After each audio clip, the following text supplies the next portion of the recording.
She put on her red lipstick the way she always did. She laughed with her friends in her garden. She tucked her 4 little boys into bed and kissed them goodnight. And she never woke up again.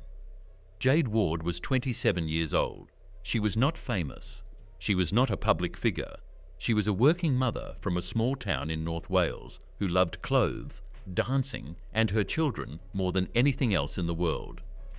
She had spent years trying to survive a controlling relationship, and when she finally found the courage to walk away for good, the man who claimed to love her decided that if he could not have her, no one else would either.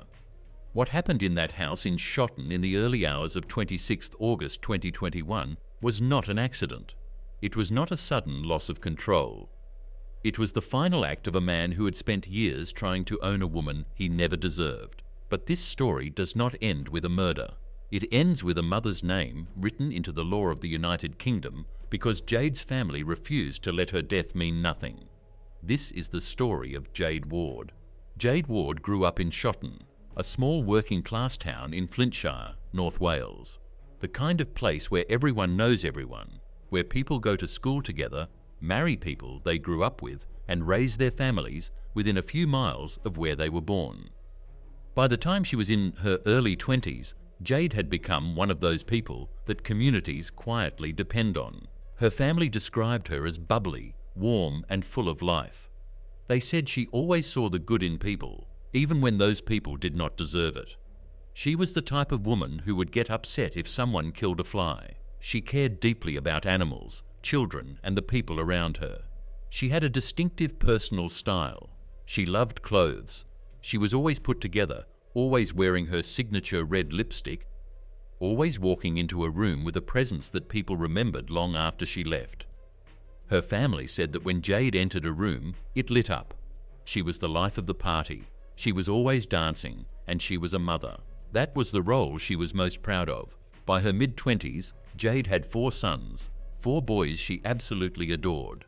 Every tribute, every court statement, every parliamentary debate about her life circled back to the same thing. Jade lived for her children. She would do anything for them. They were her entire world. She worked at the local co-op, a normal job in a normal town, raising 4 children being the glue that held her family together. Her mother, Karen Robinson, later said it perfectly.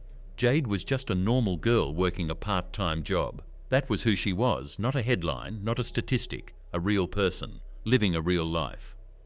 Jade met Russell Norman Marsh when she was still young. By the time their relationship became serious, they had settled into the kind of pattern that is easy to fall into when you are raising children together. A cycle of closeness, tension, and hope that things will get better. Russell Marsh was charming enough on the surface, but behind closed doors people who were close to Jade began to notice something else. Marsh was controlling. He kept track of who she spoke to. He had opinions about what she wore, who she could see, where she could go. In Parliament, MP Mark Tammy would later describe it clearly. Marsh controlled who Jade could see, who she could speak to, what she could wear, and what she could do. Karen Robinson would later reflect that she could see the signs even then. Marsh buying Jade clothes and jewelry she did not want, as if he were trying to reshape her into a version of herself that belonged to him rather than to herself. Jade and Marsh had 4 sons together. They were married, and the relationship separated not once, not twice, but 3 times over roughly 9 years. During one of those separations in summer 2019, not long after their wedding, Marsh was accused of bruising Jade's wrists. He denied any violence. Nothing changed. They reconciled. As so often happens in relationships shaped by coercive control, the cycle continued. Throughout those years, Jade remained the warm, social, loving presence her friends and family described.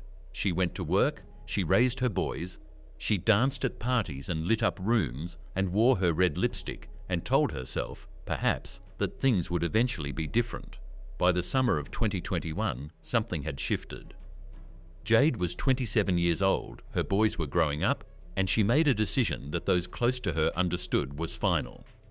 She ended the relationship with Russell Marsh, she told him to leave the family home, and she told the people she trusted most, her closest friends, her family, that this time it was permanent, this time it was for good. According to reports that would later emerge at trial, Jade had begun moving forward with her life.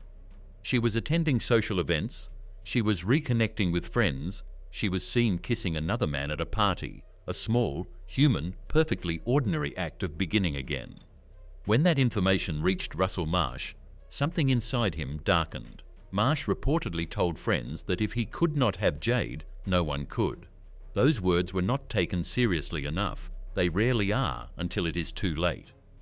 What makes the story of Jade Ward particularly heartbreaking is not just what happened to her, it is who she was in the days before it happened. In her final days, Jade was caring for her grandmother who had recently undergone surgery.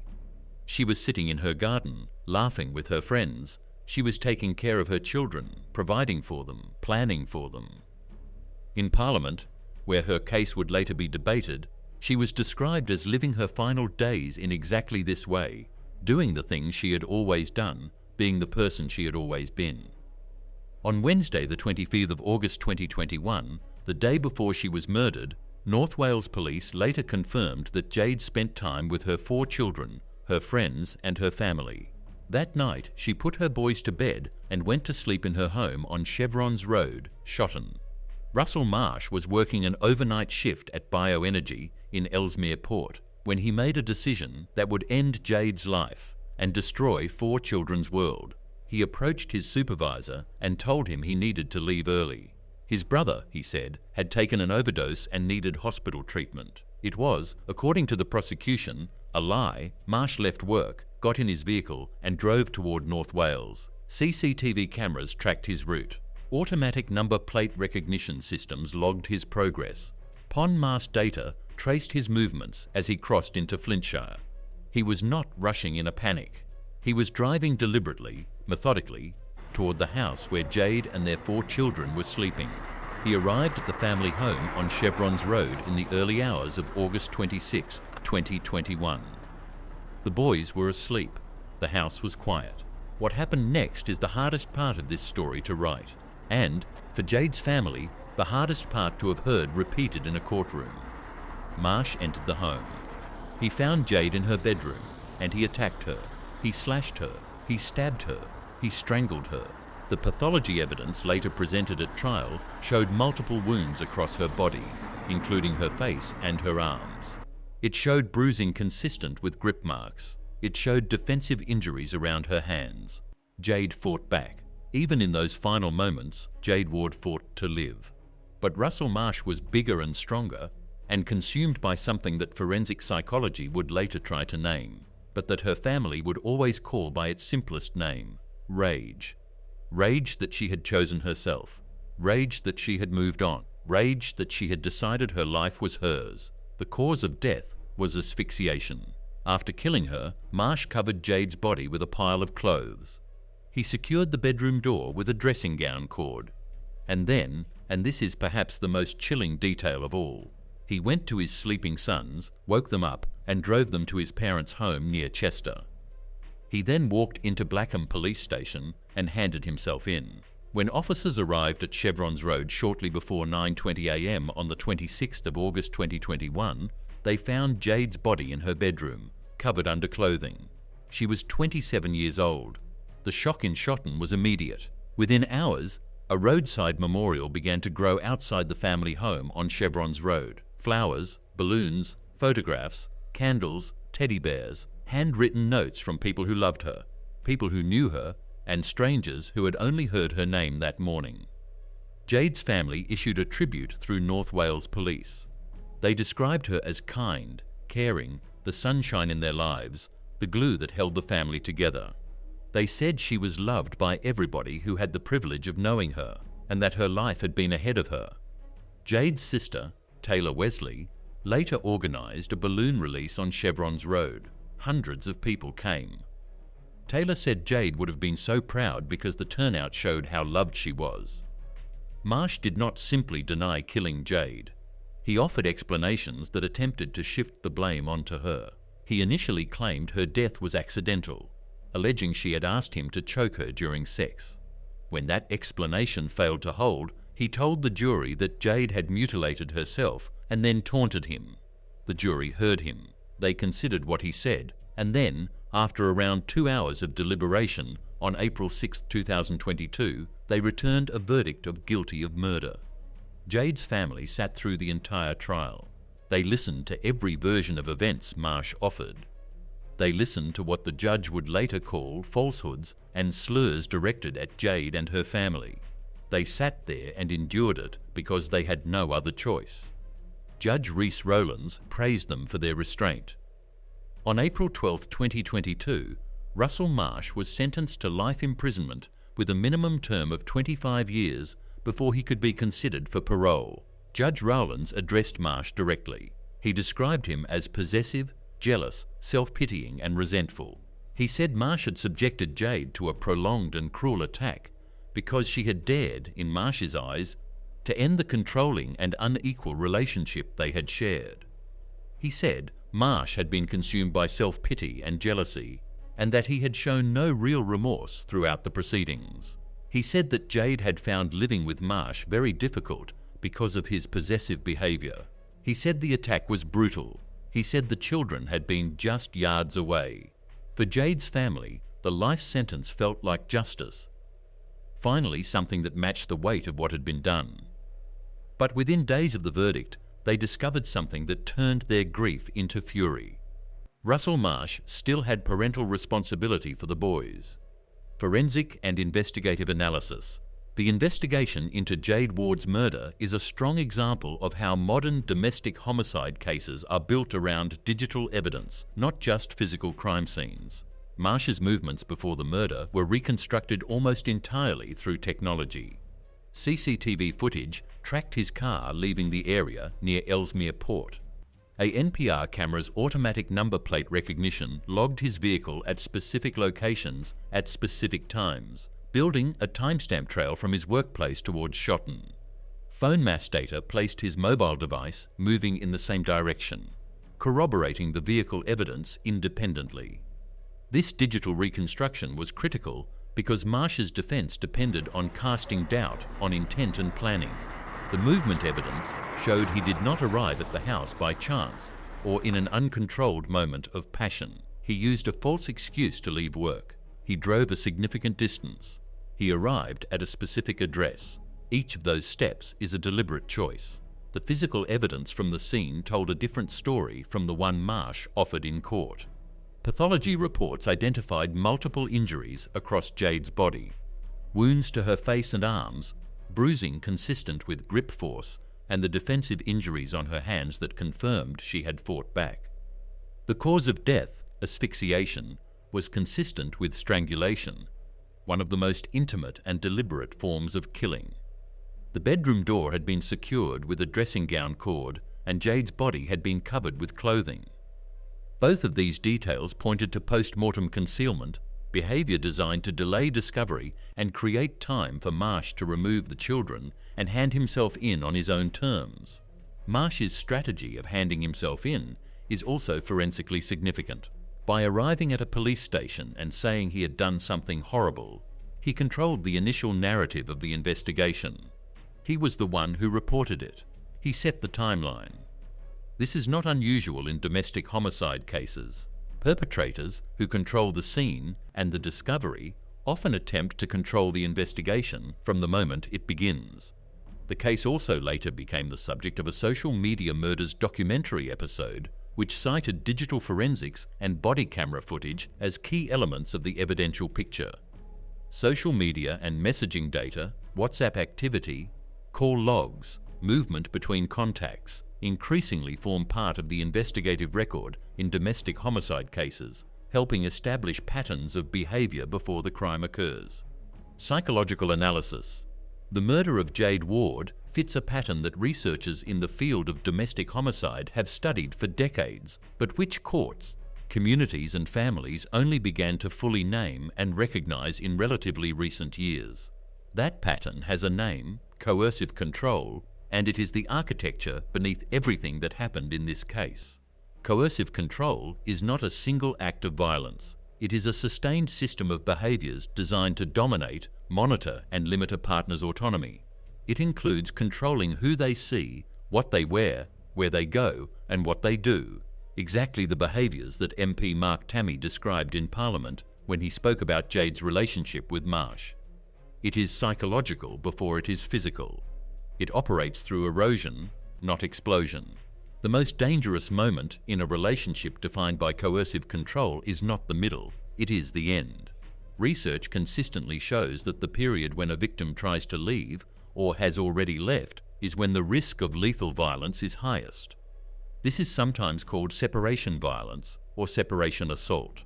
The logic, such as it is, runs through the perpetrator's distorted sense of ownership. If he cannot have her, no one can. Marsh reportedly said exactly those words. The judge described him as possessive, jealous and self-pitying, unable to accept that Jade had ended the relationship. That characterization aligns with what researchers call a controlling or possessive personality in intimate partner violence. A person who experiences a partner's independence as a threat, who interprets separation as betrayal, and who uses violence not as a loss of control, but as an assertion of it. The fact that Jade had kissed another man at a party, a completely ordinary act of beginning to rebuild her life, was presented at trial as a precipitating factor. This is consistent with a well-documented pattern in domestic homicide. The perpetrator's violence escalates at the moment the victim demonstrates independence, new social connections, or the possibility of a future without him. Marsh's behaviour after the murder also fits this profile. He moved the children, he handed himself in, he maintained enough functional composure to drive, navigate and make decisions. This is not the behaviour of a man who had lost all control, it is the behaviour of a man who had made a choice and then managed the consequences. His shifting versions of events at trial, first accident, then self-inflicted, then provocation, are also psychologically consistent with what researchers describe as minimization, denial, and victim blaming, strategies used by perpetrators to avoid full accountability even after conviction. None of this excuses what he did, but understanding it matters because these same patterns exist in relationships across the country, right now, and recognizing them before they become lethal is the only way to stop more Jades from happening. Jada's Law: The Legacy. Here is the part of this story that Jade's family made possible, the part that Russell Marsh could never take away from her. After Marsh was convicted and sentenced to life, Jade's family expected to begin the long, painful process of rebuilding. What they discovered instead was a legal system that had not finished torturing them. Russell Marsh still had parental responsibility for Jade's 4 boys. Under UK law, as it stood at the time of the murder, a conviction for killing your partner did not automatically remove your legal rights as a parent. Marsh could, theoretically, request school reports. He could receive medical information. He could influence decisions about schooling, dental care, therapy, holidays. He had murdered the mother of his children, and the law still gave him a seat at the table of their upbringing. Jade's father, Paul Ward, put it plainly: Marsh still had loads of power over the children. Jade's mother, Karen Robinson, said he was looming over them, over the boys, over everything. What Jade's family did next is the reason this story does not end in a courtroom. They campaigned.